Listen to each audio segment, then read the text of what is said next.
मैं पूछता हूं, क्या हमारे डिपार्टमेंट के हाथ इतने कमजोर हो चुके हैं या जुर्म कानून से ज्यादा ताकतवर हो गया है? क्या हम जोरावर सिंह के हाथों में हथकड़ियां नहीं पहना सकते? आज हमने शंकर श्रीवास्तव जैसा होनहार पुलिस ऑफिसर खो दिया। उसकी मासूम बहन गौरी के साथ बलात्कार हुआ और उसने आत्महत्या कर ली। इन सब का जिम्मेदार कौन है? जोरावर सिंह। और जोरावर सिंह का मकसद है सिर्फ हाकिम सिंह। अगर जोरावर सिंह को पकड़ना है तो हाकिम सिंह के चारों तरफ कानून की इतनी बड़ी दीवार खड़ी कर दो कि परिंदा भी पर ना मार सके। मुझे पूरा यकीन है कि जोरावर सिंह वहां जरूर आएगा।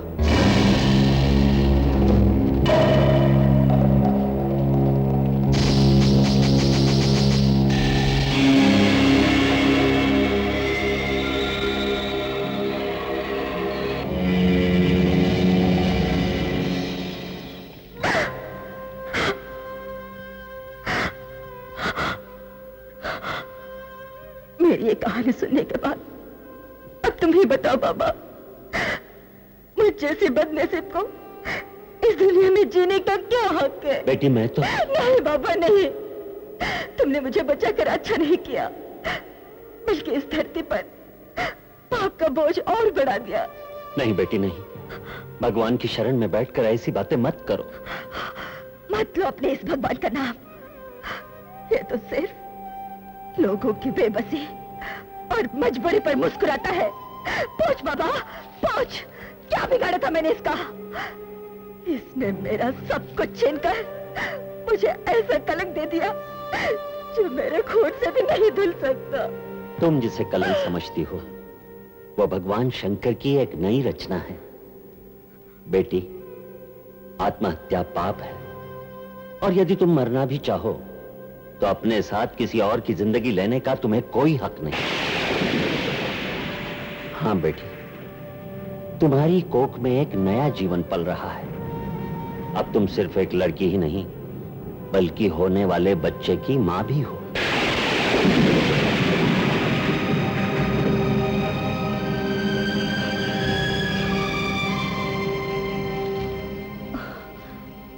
वाह भगवान, वाह, अच्छा इंसाफ है तेरा।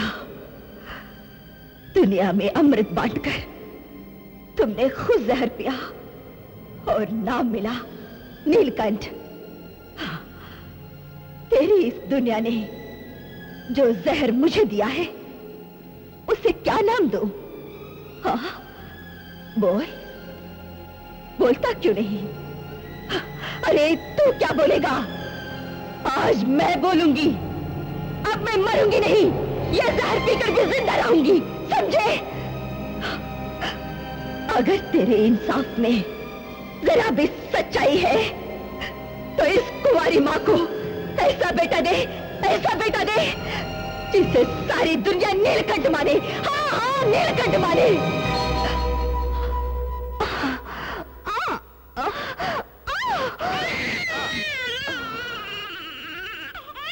बधाई हो बेटी, तुम्हें चांद सा बेटा हुआ है।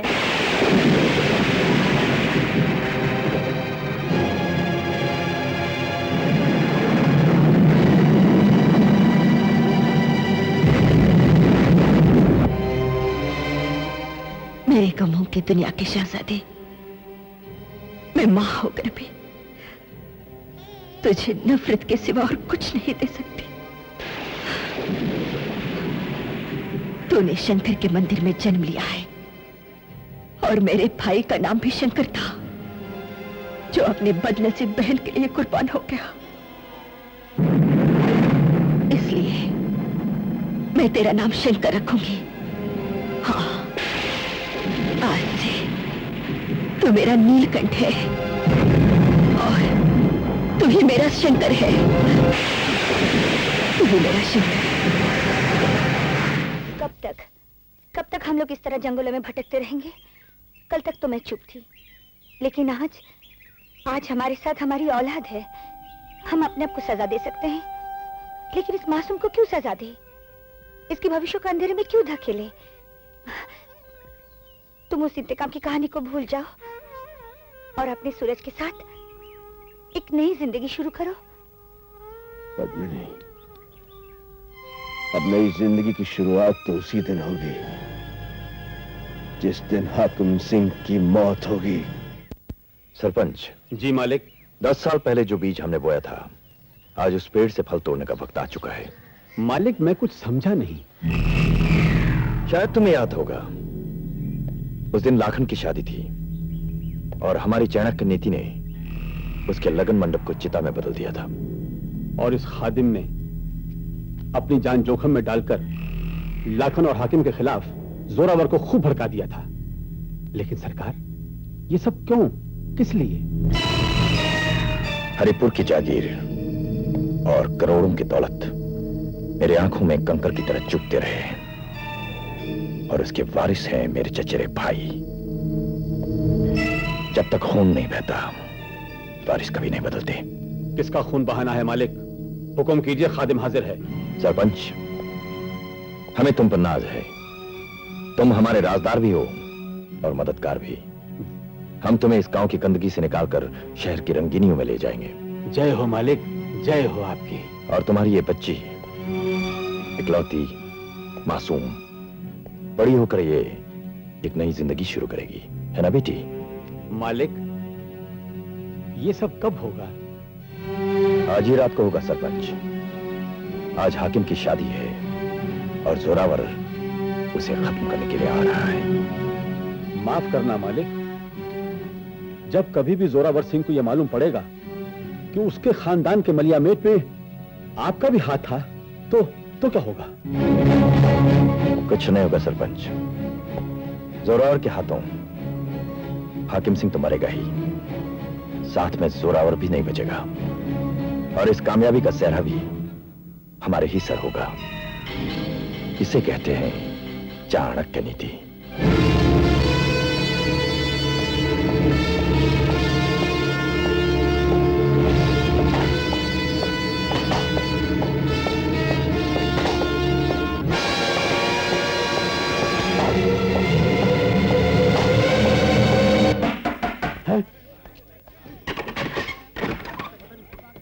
सर।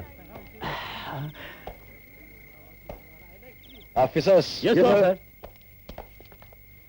हाकिम सिंह की शादी को बर्बादी में बदलने के लिए जोरावर निकल पड़ा है। जी सर। इसलिए हम यहाँ आए।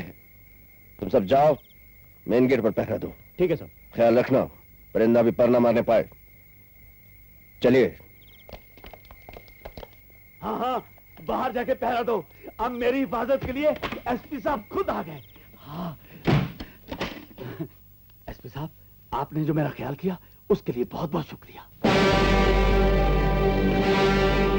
हाकिम सिंह, बरसों से तुम्हारा ही तो ख्याल रहा है। जोरावर,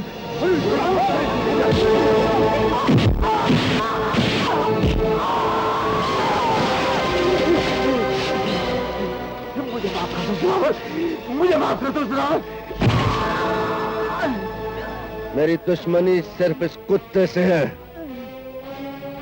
किसी ने कोई हरकत की तो अंजाम बहुत बुरा होगा।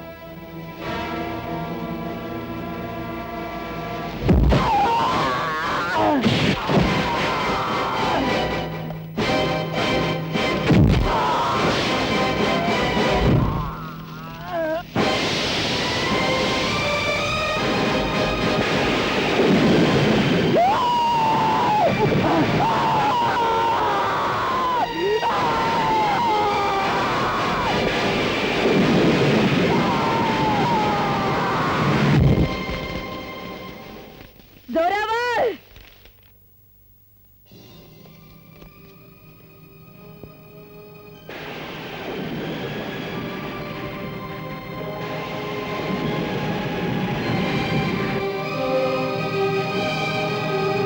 तूने अपना इंतकाम तो पूरा कर लिया, मगर मेरे जख्मों का हिसाब अभी बाकी है। गौर से देख मेरे चेहरे को, तुझे अपने घिनौने पाप की तस्वीर नजर आएगी।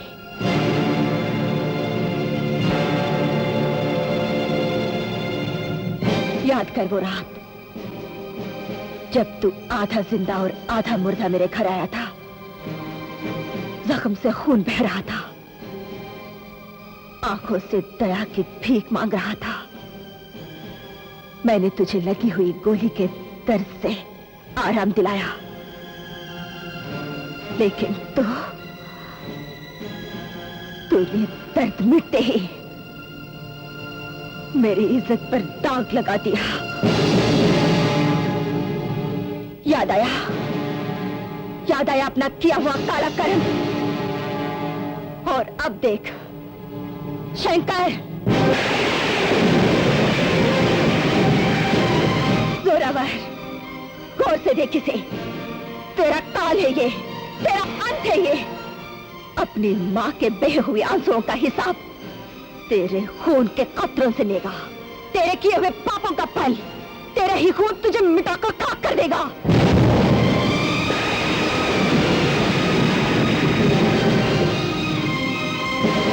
तेरे अंत के लिए ही मैंने इसे जन्म दिया है।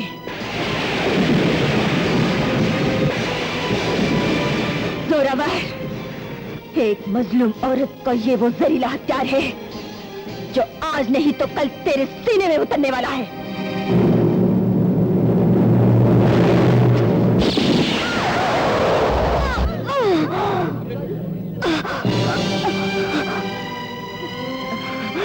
छोड़ दे मुझे। जोरावर, ये मत समझना कि मैंने तुझे बचाकर एहसान किया है। तो किसी और के हाथों मर जाता तो मेरे बेटे के जीने का मकसद ही मर जाता। तेरे सीने पर गोली सिर्फ मेरा बेटा ही चलाएगा। जिस तरह ये मां सिसक सिसक तड़प तड़प कर जीती रही, उसी तरह तू भी तड़प तड़प कर मर जाएगा।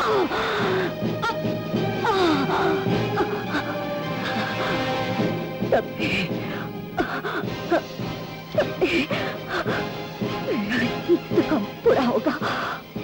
तभी मेरी आत्मा को शांति शांति।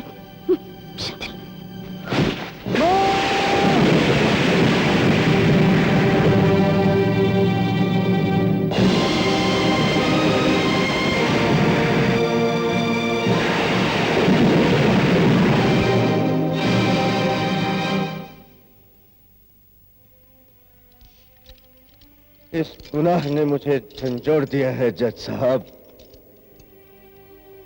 मैं टूट गया हूं जज साहब, मैं टूट गया हूं जज साहब, मैं टूट गया हूं जज साहब। इसलिए मुझे बार बार फांसी दीजिए, बार बार फांसी दीजिए जज साहब, ताकि मैं अपने गुनाहों का प्रायश्चित कर सकूं, ताकि मैं अपने गुनाहों का प्रायश्चित कर सकूं जज साहब। जोरावर सिंह, तुम अपने गुनाहों पर शर्मिंदा हो और अपने आप को कानून के हवाले करके तुमने कानून की इज्जत की है। इसलिए अदालत तुम्हें सजाए मौत की बजाय उम्र कैद की सजा देती है।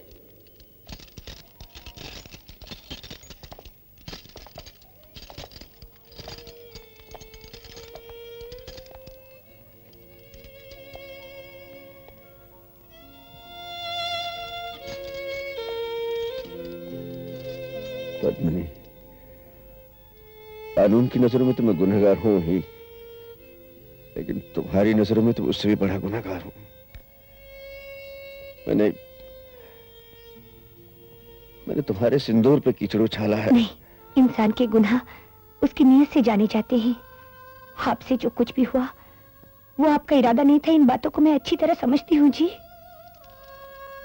तू कितनी महान है पद्मिनी। तू मेरे गुनाह भुला सकती है, मगर ये जमाना मेरे गुनाहों की दास्तान कभी नहीं भूलेगा। इसलिए कभी सूरज बड़ा होकर पूछ बैठे कि मेरे बाबा कौन थे, तो कह देना कि वो देश के सिपाही थे, मैदान जंग में मर गए। भगवान के लिए ऐसा मत कहिए। मैं नहीं चाहता मेरा बेटा बड़ा होकर मेरा नाम सुने,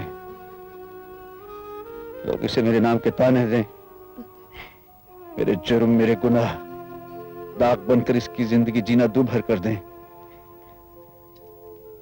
इसलिए तुम्हें सुहागन होते हुए भी एक विधवा की जिंदगी जीना पड़ेगी। हाँ पद्मिनी, एक सजा कानून ने मुझे दी है और एक सजा आज मैं तुझे देकर जा रहा हूं। तुम एक विधवा की तरह जिंदगी काटोगी, मुझे वचन दो, वचन दो पद्मिनी, वचन दो। हाँ, मेरे लिए सब कुछ है। जैसे आपकी मर्जी, मैं वचन देती हूँ। नहीं, सूरज का ख्याल रखना, अपना ख्याल रखना।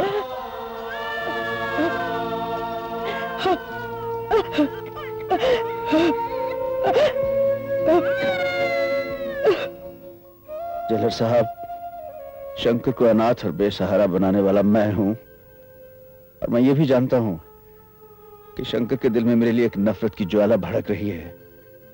पर मुझसे यह बर्दाश्त नहीं होगा कि कल शंकर भी मेरी तरह एक मुजरिम बने, पाप के रास्तों पर चल पड़े। आपसे एक विनती है कि मेरी मेहनत की कमाई से अगर आप उसे ठीक रास्ते पर ले आए, उसे अपनी तरह कानून का मुहाफिज बना सके, तो मेरे पापों को बहुत बड़ा प्रायश्चित होगा, बहुत बड़ा प्रायश्चित होगा। शंकर बेटे, आज से तुम्हारे इम्तिहान शुरू हो रहे हैं। अच्छे नंबर लेकर पास होना। जी बाबा। जीतते रहो। हमारा बेटा सूरज अपनी माँ के कंधे से भी ऊंचा हो गया है। आपको जानकर खुशी होगी कि उसने बस्ती में ही छोटा सा गैरेज खोल लिया है। सिर्फ अपनी माँ के लिए जीता है वो। आपके बारे में मैंने आज तक उसे कुछ नहीं बताया।